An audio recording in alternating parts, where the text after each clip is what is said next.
4, 3, 2, 1. Whether you've been married 1 or 20 plus years, at some point you realize you married into crazy. And that's what our show is all about. If your marriage or relationship is compassionate, real, accountable, zealous and yielding, or just plain crazy, Snooks and Lovey offer love, laughter, and a dose of reality as they unpack this thing called marriage. Sit back, relax, and get your ear hustle on. It's time to start the conversation. Welcome to another episode of Married into Crazy with Snooks and Lovey. I'm Lovey. I'm Snooks. I And, did make sure that the microphone was on. oh Sorry. my goodness. So she always says, so here's what happens, folks. I start off the podcast saying, are you ready? I'm going to hit record. Mhm. Yes, I'm ready. I'm like, okay, you sure you're ready? Yep, I'm ready. And then as soon as I hit record, she starts doing stuff. No, I just want to make sure that you did not forget something. Because before, and see, I didn't even check to make sure that we're recording off of the microphones instead of the computer. Because that's happened before. It's just being fair, you know. So that's just it. So anyway, welcome back to another wonderful episode of Married into Crazy with Snooks and Lovey. I'm Snooks. He's Lovey. And this is marriage, y'all. I'm just telling you, this is marriage. Wow. Look, for those of you that aren't familiar with the Married into Crazy podcast, we want you guys to understand that what you hear, this banter is 26 years in the making. We've been married for 25 plus years, and it's one of those things where we just kind of get into it. And there's going to be lots of love, lots of joy, but there's also what? That I see that wasn't look. getting into it. It's like we just get into it. I'm just like, that was just me looking. See, I was talking about the podcast, but that's okay. That was, See, no, folks? you wasn't. See, folks, see what she No, you does? weren't. Okay. Mhm. Whatever. Low key, like if you guys like, if you see in the chat or whatever that I start typing help, you know why. But no, we Rolling want to my thank each eyes. and every one of you for coming back. We've been married for 20 plus years, 25 plus years, Mhm. as I had stated earlier. We met under some really interesting circumstances. You have to go back to the very first episode, Bamboozled, to actually hear that story, which we'll probably revisit in a few episodes. And there's just a whole lot of stuff that happened. I got stabbed, had open heart surgery. Oh, I got stabbed by her ex-boyfriend, by the way, after he attacked her. 2 open heart surgeries. I wasn't good enough for her, so then she asked for a divorce. She did ask for a divorce. It wasn't that I wasn't good enough for her. It was just that I had a lot of growing up to do. So we went through some stuff, and there was a journey along the way. And so we share a lot of our story, and we bring you the stories of other couples via interviews. Mhm. We bring on subject matter experts in a variety of areas, whether it's spirituality. We've had pastors on. We've had sex coaches on. We've had health coaches. We've had a variety of different individuals that contribute to the well-being of a marriage. We've had singles on. We've had a singles panel. So many different things that we do to really invest in your relationship, because I think that it takes a lot of different perspectives to help us really, A, appreciate what we have, but B, also give us some tools and some resources to add to our little grab bag, if you will, of tricks and things to move forward in the trade. What? Tricks. Like, we have tricks for our marriage? Tricks aren't just for kids. Tricks in our grab bag. I was like, what is he talking about? She doesn't understand the Jedi mind tricks that I play on her. Okay. I get her to do what I want. I just wanted to make sure you weren't trying to me bringing up stuff that is not anybody's business. So She's talking about them tricks. the grab bag. Well, funny, we do have a grab bag. We'll talk about them tricks on a later episode. Anyway. No, but it's one of those things. First and foremost, we're here for you, and that's the one thing we do. And second, we're here for ourselves, because in sharing with you the things that we learn, the things that we're exposed to, it really helps our marriage as well. Mhm. So what we're going to ask you to do, firstly, on your list of things to do, is if you're listening on Apple Podcasts or on Spotify, please go there and give us 5 stars, put 5 on it, and leave a review. Talk about what your favorite episode. Make it more discoverable so we can actually expand the conversation. And then if you want to learn about all the different things that we do, when it comes to Married Into Crazy, you can go to marriedintocrazy.com. And the plethora of ways that we invest in your marriage are listed there. And we encourage you to invest in your marriage as well. And there's ways you can do that on our website. It ranges anywhere from $10 upwards. It could be the personal coaching, the couple coaching that we do. It could actually be a video series that's available to you. It could be some of the clothing. Let people know how crazy your marriage is with the gear that you wear. The weather's turning. There's sweatshirts. There's these little cute crop sweatshirts for the femmes. There's hats. There's mugs. There's so many different things. And soon to be, there's going to be the throw pillows that people have been asking us to put on there that we've been rocking in our house. And so we think that you should have them as well.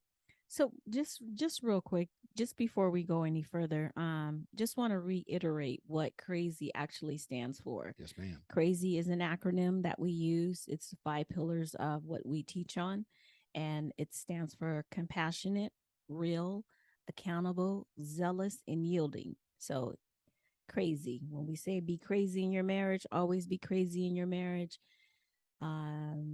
There's never too much room for craziness. That's what we're talking about, not the crazy in the negative type of way. So not all the time. Well, I mean, there is some of that too. Just be real, because look, life is crazy, the world is crazy, but our crazy is a different brand of crazy. Yeah. And she's right. That's what we teach on. And so one of the parts of crazy, because we want to be compassionate, real, accountable, zealous, and yielding, there's aspects of that we need to incorporate or improve upon almost daily. There's always something better that we can do. And in all the couples that we've coached and we continue to coach, and even the individuals for premarital, the one thing that keeps coming up is, how do you have spice in your relationship? How do you add spice? How do you keep it saucy? And more than that, how do you get past some of the challenges that you've had in the past and continue to move your relationship forward? So I think that that's what we want to talk about today, is to talk about a variety of different ways to continue moving your relationship forward when there have been challenges. So, but let me ask you, what do you think? I mean, because everyone has their own perspective of the best. What has worked for you? I think personally, what helped tremendously was recognizing, and it was right around that year 4. Everything for us, year 4 was magical. It was traumatic. It was painful. It was humbling. That was the year that our 4th year of marriage, on our anniversary at dinner, when Snooks asked for a divorce. It was illuminating. It was debilitating. And it let me know that there was work that needed to be done. And I think our blessing was the fact that we recognized that we were willing to, well, initially we weren't willing to put in the work, but through a process, we recognized that, you know what, people have told us that a successful marriage requires work. But at that moment, the knowledge piece became it became, I don't know, visceral. Like, okay, we have work we need to put in. I think the number one thing was that recognizing and understanding that successful marriages take work, and we have to actually start putting in that work. It's funny, that saying where it's like when it hits home, it's like you see this destruction or whatever it is, and some people can empathize, some people can sympathize, some people have compassion, and others don't relate. But it's not until it actually hits home and you're like, oh, got it. This is what this really means. That's what that really feels like, so. No, you're right. What about you? What about me? No, I mean, we're going to talk about more than one point, right? No, that's all I got. No, she's like, no, I'm good. I was perfect. What else do you need to do so you can contribute to this successful marriage? No, like you said, there a lot of the things that you said for yourself, was illuminating. It was humbling. It was you're talking about that year 4. It was painful. Yeah, that year 4, that the turnaround. And it's funny, even though in all of that bad stuff, it was very magical, because I feel like that's when the magic happened. Like that's when we stirred in the potion or whatever. Right. You know, we learn things about ourselves um, and each other. And when we how do I say this? We decided to do the work, and we discovered what that work really meant. You know, It- because a lot of times, I'm sorry, but a lot of times when you hear people, it's like, oh, it takes work, and it's always negative. It's almost like right. crazy. You hear crazy, and immediately some people will think the negative. Same thing about putting in the work for your marriage. It's not negative, it's just work. Work is work. It's what it is. But I guess it is it depends on what work means to you. The relationship you have with that phrase, and I guess the perception that you have. But I will say Mhm. this, and you probably, we should have prefaced everything with this, that sometimes the things that we want are on the other side of pain, right? So the majority of the things that we truly want in life, Mhm. oh, I want $1 million in the bank. I want, it's going to require a level of sacrifice that you've never had before. It's going to require you to do things that you've never done before. It's going to require you to stand out. And there's pain involved in that, because not everything, there isn't a single billionaire that's going to be able to tell you, or a single, multimillionaire that's going to be able to tell you that I got here without sacrifice and pain. But the things that we most want in life, even in our relationships, are always on the other side of adversity. That's true. Because I want to lose 20 pounds. And it's on the other side of a It's lot of work. painful. Not for you, but I mean, for everybody. I want No, to for lose weight. me. I want to get a degree. I want to, All of those things. the process is always somewhat painful. You got to get out of that Mhm. comfort zone. That process is something that's going to take work, but the Mhm. thing you want is always on the other side. It's just a matter, are you going to stick with it long enough? And part of that realization, this is the second thing, is that I had to realize that I can't change you. You asked for the divorce. I immediately thought she's out of her mind. But it wasn't about me having to change my partner, changing you. I had to recognize that things I needed to do, that I had to change myself. And if I could change myself for the better and contribute at a higher level, then that's all I can control, controlling the controllables. I can't control what you're going to do, Mhm. but I had to trust and pray that you were going to do what you needed to do. I was going to do what I needed to do. And I wasn't really necessarily even concerned with what you had to do. I had to work on me, whether it was going to be in this relationship or the next, but I had to work on me to be able to contribute at a high level. It's funny because it's not funny, but that is like one of the biggest challenges I think that Mm, couples have, because we focus so much on the so what it is that I don't like, and what I don't like seems to stem from you or the other person, or what the other person is doing. Well, all she got to do is, or all he got to do is, and it's always what that other person has to do. It's never, well, let me see why I'm getting that type of reaction. What is it about right. me that is causing this type of reaction? What is it? And sometimes it's not you. You know, I can't change anything within me. This is how I feel. If you're gonna be a cheater or a liar or something like that, Well, that's yeah, a character type of yeah. flaw. If it's a major character flaw, that's different. But a lot of But times, I can change how I respond to there you go. how you do things or what you're doing or whatever. And sometimes it just requires for the person to change themselves, because once I make a shift or a change, it's gonna a lot of times it's gonna get your attention, and you're gonna be like, hey, wait a minute, you ain't responding the same. What's going on? Right. Like, I mean, it'll make you take pause, hopefully, if it's in a positive way. But you'll stop and be like, oh, well, why she ain't, or why he's not. And then you start, this is what I feel, and I feel like this has kind of happened with us. We really started studying each other. I'm like, I'm seeing some changes. I'm checking you out. And I feel like you could have been the same. You're like, okay, that's different. So let me see where this is going. And let me try a little bit Let me harder. investigate. Oh, yeah. Because if you see I'm putting effort in, I keep cutting you off. You see I'm putting the effort in, then, or I see you're putting the effort in, that's going to make me be like, okay, all right. So And then too, what talks about arguments. We didn't argue a lot. No, no, but a lot of people when they argue, and well, the lack of some too, because if I'm just going along with whatever's, Avoidance. yeah, you know, fight or flight, Hmm. we've already discovered. I'm like, I'm out. I've Yes. been fighting all my life. I'm done. I felt like Oprah. I ain't finna keep fighting.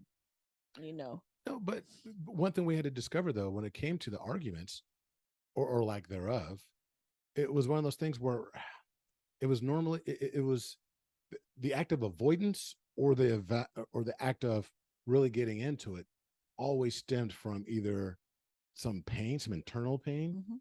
that we're experiencing. And we thought it was an attack, but more times than not, it was like, I'm addressing something that's extremely painful to me. I was about to say, so we have to figure out what's going on in our own heads. Why am I responding this way? Because I mean, you're not a hurtful type of person.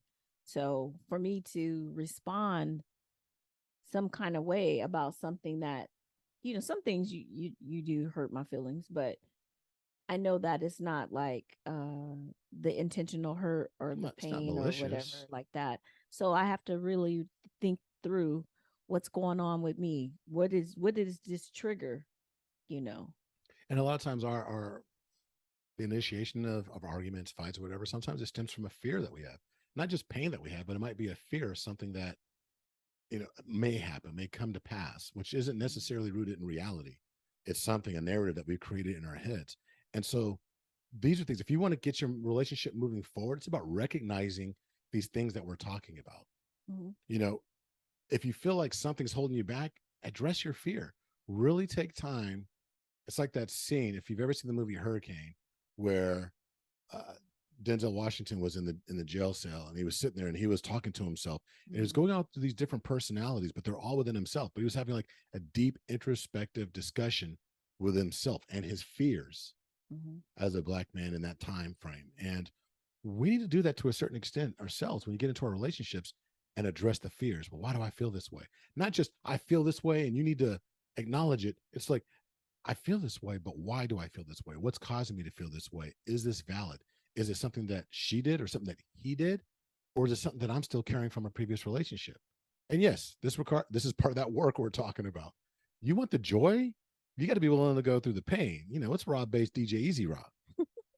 But also, kind of when you just talking about that, it's like we have to understand that we are different, you True. know, and if we can celebrate our differences, or even if you don't want to say celebrate your differences, just be respectful of the differences, Hmm. you know. I respond totally different from the way that you respond. I don't necessarily know that it's because it's a woman or a man thing. I think more it's just about the personality, how we how we respond to certain things, we are just very different, but it's weird because we're very different, but we're a lot of the same. No, I won't even say that it's weird. We're different, but we have the same type of values. I agree with that. So It's funny though. You just mentioned, I just want to touch on this. You mentioned it's not necessarily a man or a female thing because back in the day, there was a book called Men Are From Mars, no, Women Are From women are for Venus. Venus. Yeah. And when that book was written, there were a lot of truths that the masses agreed with. Mm-hmm. But I honestly believe that some of that is changing over time because a lot of what was popular culture was rooted in gender roles. Mm-hmm. And there were some things that were accepted that were never a status quo, if you will, that was never truly challenged. The man went out and worked, the woman stayed home, was the homemaker. And then that started shifting in the 70s and the 80s. Not completely, but then even more so in the 90s, it really started shifting gears. And there were non-traditional roles, and we call them non-traditional just because that's not the way it was done historically. So some of this pop psychology that went along with that, we're looking at these gender roles where people think that men are very different from women. It's not even really about men and women so much as it is because a lot of that was rooted on testosterone and estrogen. Mm-hmm. And we're discovering that men have levels of estrogen, women have levels of testosterone. And it's not even about the aggressiveness and the hormones, but there's also personality types. There was a lot of suppression over the years when it came to your specific personality or your preference and tendencies that you like because it wasn't very ladylike Mm-hmm. or it wasn't manly. Mm-hmm. And if you were seen as being too passive, what if you were? So listen, ladies and gentlemen, we actually teach on DISC. We're certified to administer, facilitate, and we use the DISC quite often in our coaching. But if you were, and so we'll probably go into about that in a later episode. But there's certain personality traits that are involved with the DISC and a variety of others too, like the Colby, and there's so many out there. But if you were what we call a ground screw, or you're very high in that stability, the S, when it comes to DISC, you're very accommodating. You wanted to make sure you're very team oriented. You're really there for support. The man had too much of that. They thought he was effeminate. Yeah. And sometimes, and it was attributed to gender. And it's not that we're different men and women. We are in ways, but it's that when it comes to relationships, it's not about Mars and Venus. It's about really respecting the individual and getting to know each other and what our preferences and tendencies may actually end up being. Mm-hmm. And it's not necessarily rooted in gender. So I'm glad you actually brought that up. Oh, thank you. But I mean, I feel like too, we don't celebrate the differences are not celebrated enough. There's one thing that we I've said to our daughter, and I have to tell her sometimes, if someone is too much like you, then you're not needed in the relationship. You know what I mean? Oh, So great. it's like appreciate, respect, and celebrate the differences of other people. And that's what makes relationships extremely wonderful, because we're very different. And I guarantee that the majority of the couples out there listening right now will recognize that you and your spouse, more times than not, operate from a different end of the spectrum. And you fill in the gaps for each other. Mm-hmm. Sometimes you're going to find that there's a few out there that are very similar. And the challenges are based on the fact that you're battling over who does what because of the similarities. But there's still love there. It doesn't really mean that opposites attract, but I think that's true for many of us. But I also think that sometimes what you love about yourself is also what attracts you to some other individuals. And it's not narcissistic. It's just that there are some phenomenal traits, values, like you talked about, that brings it. But it's about recognizing that in each other and standing on those things and emphasizing those things and celebrating those things that can also keep your marriage moving forward. Mm-hmm.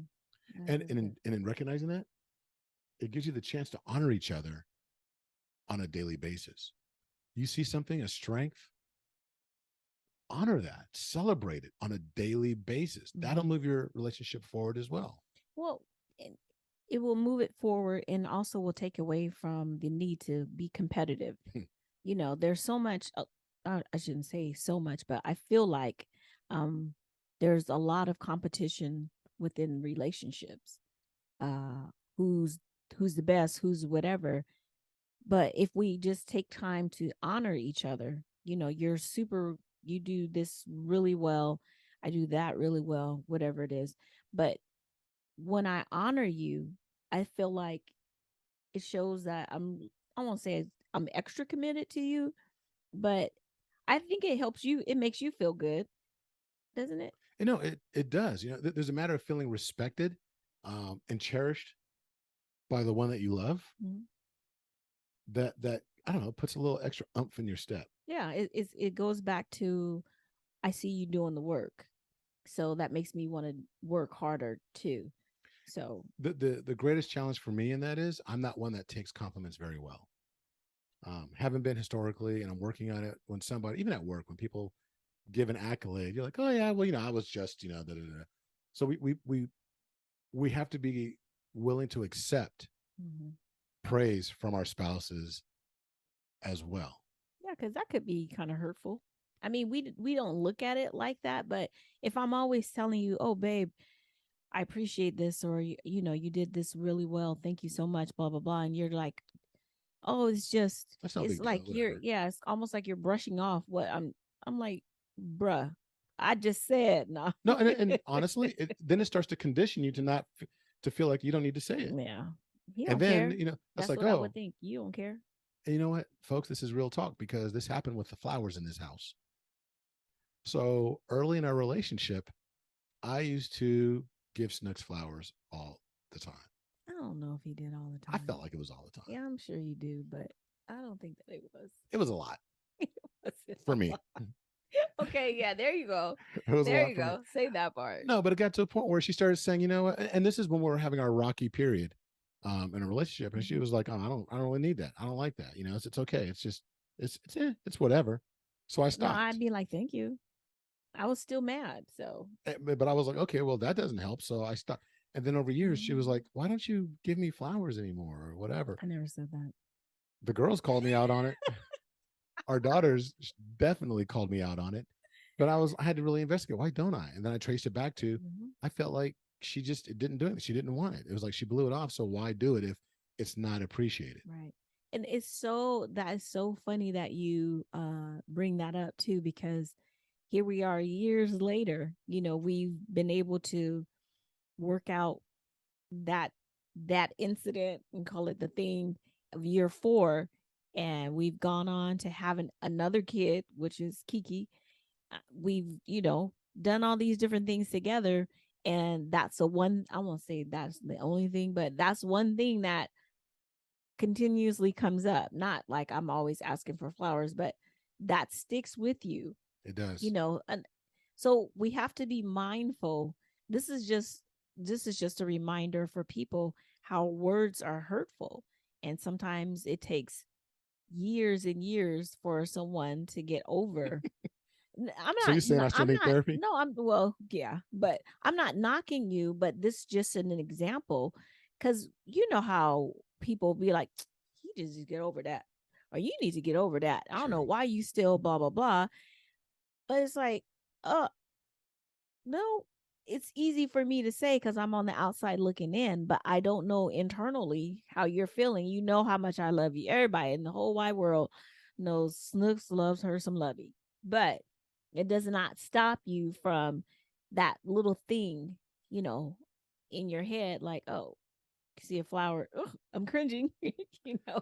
Yeah, it's a Pavlovian response. It's like, ugh, just because it was something that was painful in the moment. Like I thought I was doing big things.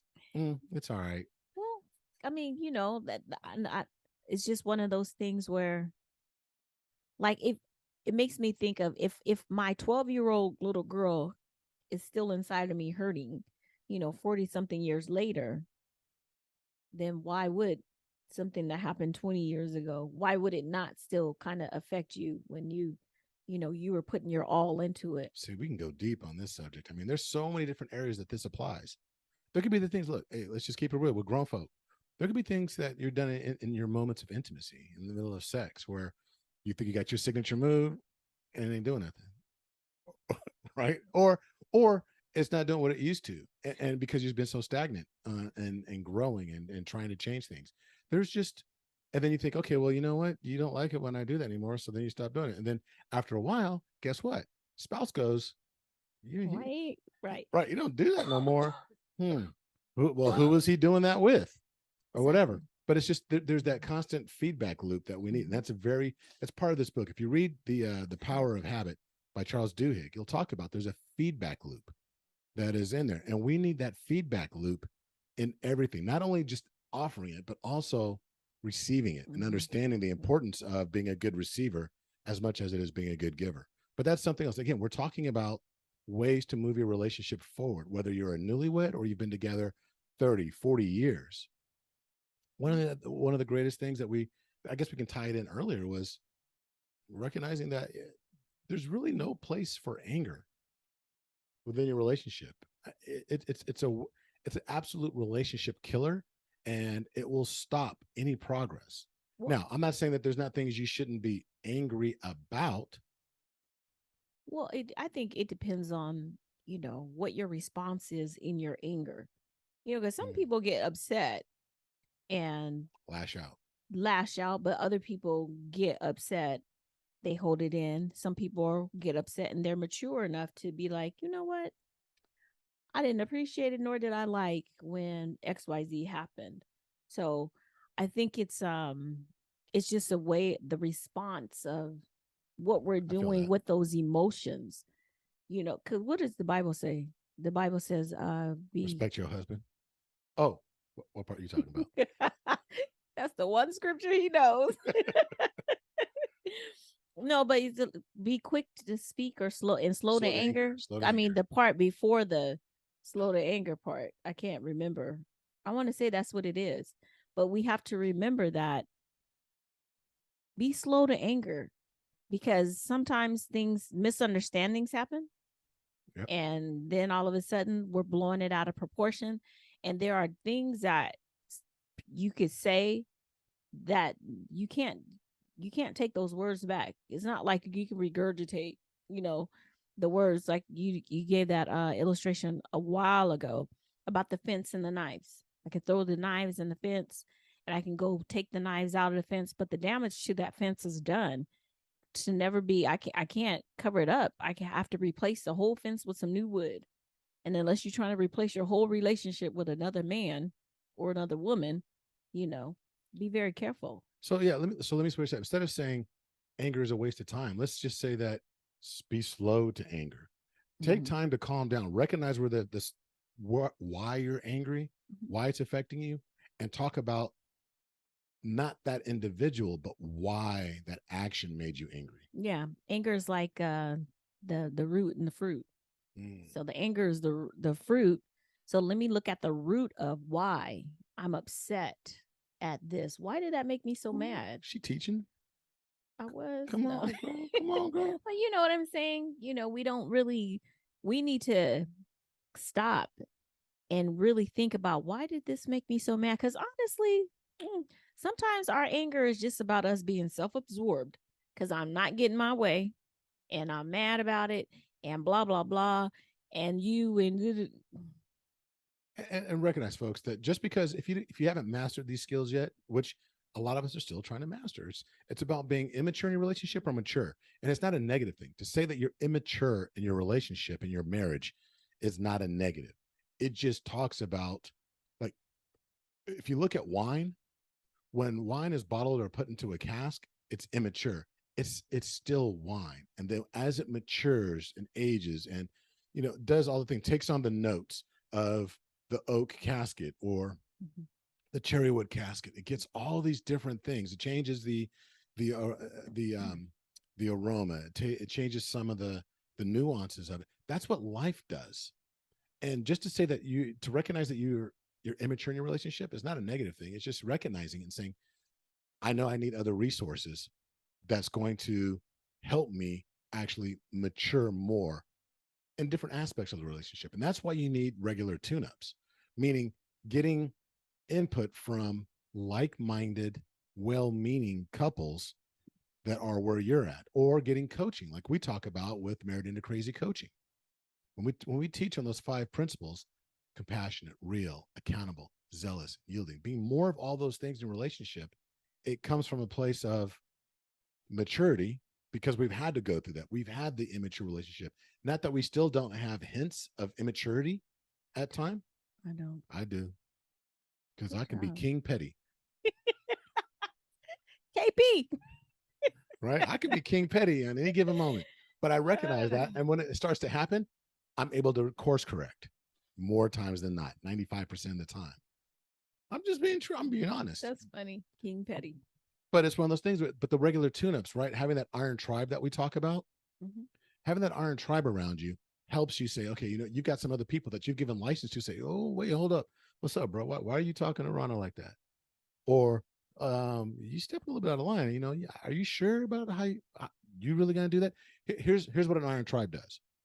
It keeps you accountable. 2 weeks ago, was it 2 weeks now? When I was at the 120 conference? Yeah. It will be by the time this comes out. So a couple of weeks ago, I was in Chicago for the 120 conference with went to go see E.T. and Mustafa and Gonum and Nikki and all these different individuals, right? These different speakers. There were some great speakers there. You have to get to an ETA sponsored event just because it's phenomenal and you'll get poured into. But while I was there, I have an iron tribe of women that look out for Snooks. Meaning, like, not that I'm doing anything wrong, but it's one of those things they're like, oh, what you going to do when you, this is a real conversation. Oh, too bad Snooks couldn't come. So what are you going to do when you get back? I'm like, what do you mean? Go to work. I was like, one person, I think it was Overland, was like, so what are you going to give her when you get back? I'm like, what am I going to give her? She going to give me. She going to be blessed. And these ladies were like, wait, hold on, player. Wait, hold up. You better take her some flowers. You've been gone. You left her with your grandson, and and they were going in. That's an iron tribe. That's gonna be like, wait, hold up. They knew they had license to give me direction to help me rise to another level, and they're looking out not for just Snooks. They're looking out ultimately for our marriage to make sure that there's cohesiveness when I get back. And so that's what you need when I talk about it. So those regular tune-ups, it comes in the form of coaching, and coaching comes from a variety of directions, but it's got to be from a mature group of individuals that you're willing to get poured into. It can't be that one like, oh man, forget her. When you get back, man, you need to take some time, do your thing, go in the lab, study. That would have been complete neglect on my part to come home, dive in the office, and then start to really decipher everything and still leave her to deal with the kids. That's funny because I feel like That's exactly what I did. no, but you have the angel and the devil or whatever. Oh, right. On your, it's like what part are you going to listen to? Because I'm sure that when you came home, I won't say I'm sure. I know when you came home how tired you were and how you're like, oh, I want to take all this information. Super excited about being there.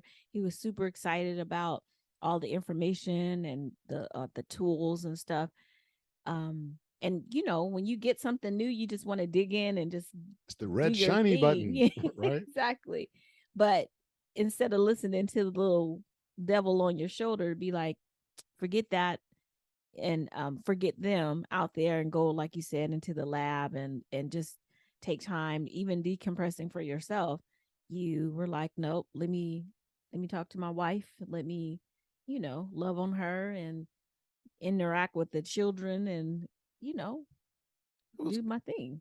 And you find ways to do it, but it helps when you have other people that are also looking out for you and providing those tune-ups. But also, so the other part of the tune-up is doing something together. It doesn't have to be anything that costs a whole lot of money. You could read a book together. We have we call it the check-in. We do our check-ins, making sure that each other are good. And if one has an issue, we talk about it. Okay, what are we gonna do? Blah blah blah, whatever. What? Oh, you got me all off anyway.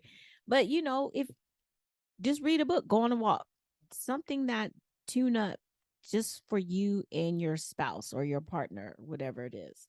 Yeah, it's true. And as crazy as it sounds, Snooks is extremely crazy busy, right? Mad busy.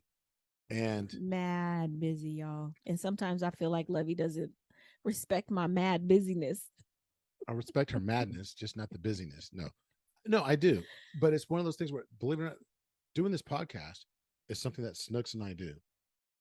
Mm-hmm. And it's part of our process of coming together and sharing. But this is also a way for us to become, a little bit more enriched. Not just the podcast, but when you're talking about doing things together and taking the time. I do a lot of that because she's my best friend. Your spouse has to be your best friend. And I know that so many individuals have different thoughts out there about, oh, it's got to be separation. I've got my best friend and then I've got my wife. I get that. I have best friends as well. People that I've had around me since going all the way back to first grade. Since he was knee high to a button. Right.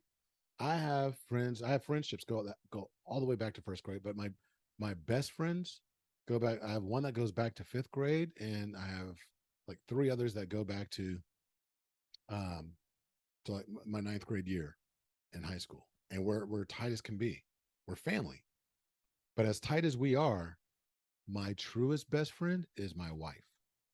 And I look forward to her. I can't wait to actually, confide in her, talk with her, seek consultation with her, asking her advice on things, going out. I get excited about, I want to go do stuff. And then it breaks my heart when she doesn't want to. Like I wanted to go on a safari in Barbados. She didn't want to go. My best friend didn't want to go. And I didn't want to go by myself. Now, there are things I will do by myself. But in those instances, I want to share it with her. Mhm. And we have to have those things that we do together so that way you can find a way to stay best friends, Yeah. become and stay. I believe I agree with that. I totally agree with that. I like you said, there's differences, I guess, about your spouse being your best friend. Kind of just like you said, you navigate, and I'll say this about Lovey. Lovey can navigate the best friend folder very well because I know that we are best friends, but I also know that he has his majors. Majors and my He minors. has majors and his minors, but he knows how to navigate that. I never feel like, oh, you spend more time with them or you act like you want to spend more time with them. I never feel anything like that, and I think that you would say the same thing. It's not ever a matter of, is my best friend that's outside of my marriage going to harm my marriage or take away from my marriage or take away from what it is that we do together as best friends. They Yeah. have their positions and they have their roles, and I have mine. And real talk. If anybody's listening to us right now and thinking, oh, I don't know, man, I need to get away. I just need time away. I'm going to challenge you in that thought.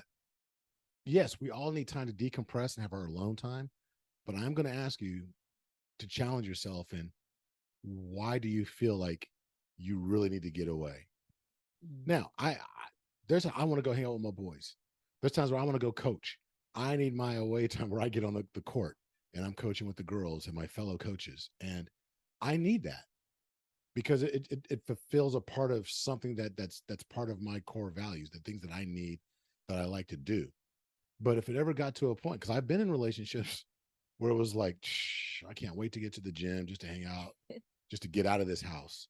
I can't wait to get to the club with my boys. I can't wait to go golf, just so I can, these different things.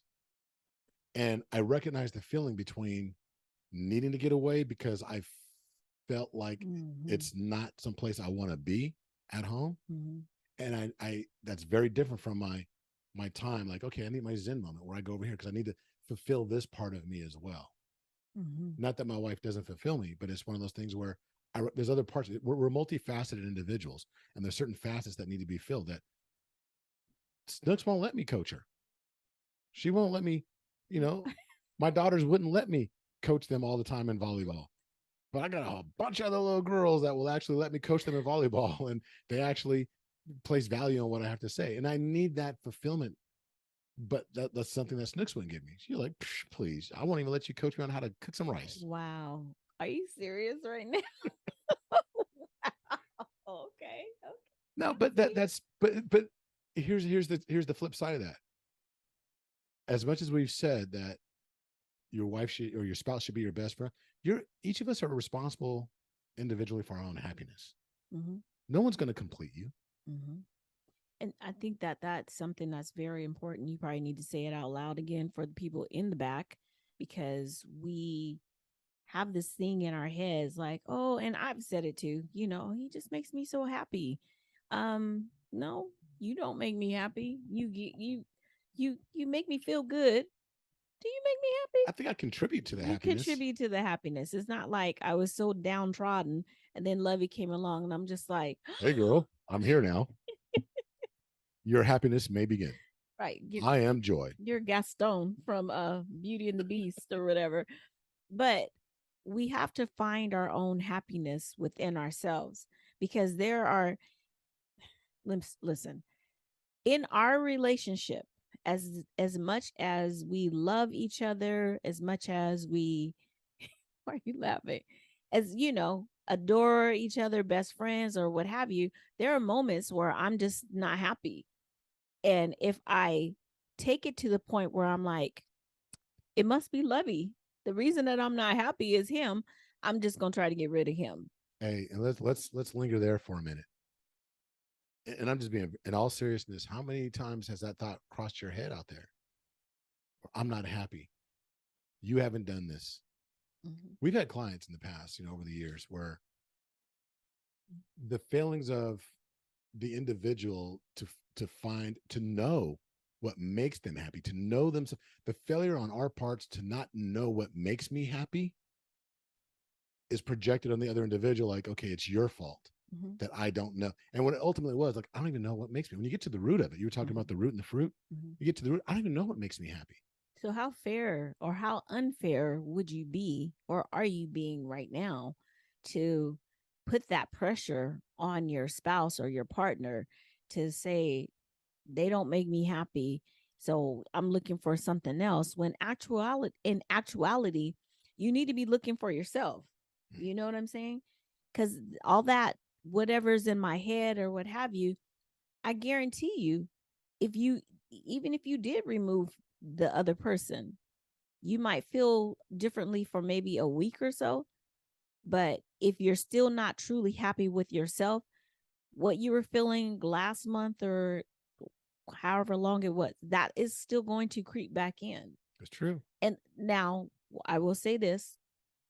Lovey kind of said it. He contributes to the happiness. He's one of the things that he's my little thing. I'm her thing. You're my thing. You're my I'm your toy. my possession. I'm your boy yeah, toy. you're my boy toy. Oh, you are younger than me, so that's right. It's my cougar right there, girl. That's my cougar. But I'm saying, dang it, I forgot what I was going to say. You start talking about cougar and stuff. Because you got that feeling. Well, speaking of that feeling, but Coach Mavis, we've had Mavis and the bishop on the show. Mavis McKnight, sex coach, certified Christian sex coach. And one of the things she talked about, even when it came to just sexuality, it's like, can you possibly take your sexual fulfillment and put that burden on somebody else when you don't even know what makes you feel good? Yeah, that was kind of going. That's where I was going. Not on just the sex part, but that's unfair. If I don't know what makes me happy, I should find that out. I really, really need to find that out and stop looking at my partner and waiting on my partner to make me feel some kind of way. Because lo and behold, my partner is his own person, and he may have a bad day. And so he have a bad day, I have a bad day, then we clash. Oh, we just don't need to be together because neither one of us is happy, blah, blah, blah. And it's not even, it's like, what? We just blew everything up out of proportion, when that wasn't even truth. Come on. Okay. It's just, folks, I mean, I can't tell you how many times over the years we've had conversations with individuals that honestly did not know themselves. There was no self-awareness because they went from being, I'm just going to use an example, and I'm generalizing, but they went from being someone's daughter or son to becoming somebody's either parent or somebody's spouse, to becoming somebody's parent. And then they go through this entire life cycle. They're 20, 30 years invested. And at no point did they ever discover who they were. Their identity was caught up in being, I was your daughter or I was your son. Now I'm somebody's husband or wife. Oh, now I'm somebody's parent. Oh, now I'm somebody's grandparent. And you've been doing things to please your parents. You've been doing things to, your joy came from, or at least you thought you found success or a little bit of fulfillment, making your parents happy, making your spouse happy, keeping your children happy, keeping, playing with your grandchildren, keeping them happy. At what point did you take time to discover what made you happy? Y'all getting some free coaching right now. I should be charging for this, but it's one of those things where honestly, you don't know what brings you joy. So you can't place the burden of, oh, you no longer make me happy. Well, what makes you happy? Well, I don't know. I just know it's not you. Right. And that's not fair. No, that's not fair. So you got to get into it. That's the tune up, getting the coaching. And honestly, you have to give what you want to get. It's the give-get rule. We talked about this. That's part of our series when we get into raising the bar on your marriage. There is a section there called the give-get. And the give-get is you have to give what you want to receive. We've talked about this multiple times. In order to receive in order to get the forgiveness you need, you have to be willing to give that forgiveness. In order to receive the love that you want to have, you have to be willing to give that love. But it also comes back to knowing you, having that joy. But all these things, what? Yeah, and I just had some on my mind. Go ahead. What's on your mind? Well, just kind of the whole when you talk about be willing to give what you want to get. We're too caught up in, and I'm generalizing also. We're too caught up in I don't want to be the first person to do it, number one, because I'm worried about how that's going to make me look. You know what I'm saying? Right. Oh, I don't want to. I'm not going to say I love you first because I don't want to look dumb, or I don't want to. Okay, so you want him to say, or you want her to say, I love you, or you want them to do, but you're not willing to take that first step and do it anyway. Is it, do we care more about what we look like, or we care more about what it really is? So when we're talking about give what you want to get, you have to be willing to take that step and do it. Because hey, if you take the step and you do it, and the other person is not where you think is not where you are, or is not where you think they should be, or now you have concise information in which you can make a decision on. You're not just floundering around wondering, well, I don't know, should I not? No, if you're not where I am, because I'm headed in a specific direction, and if you're not in the same direction, then okay, now I need to make a decision on should we even be together.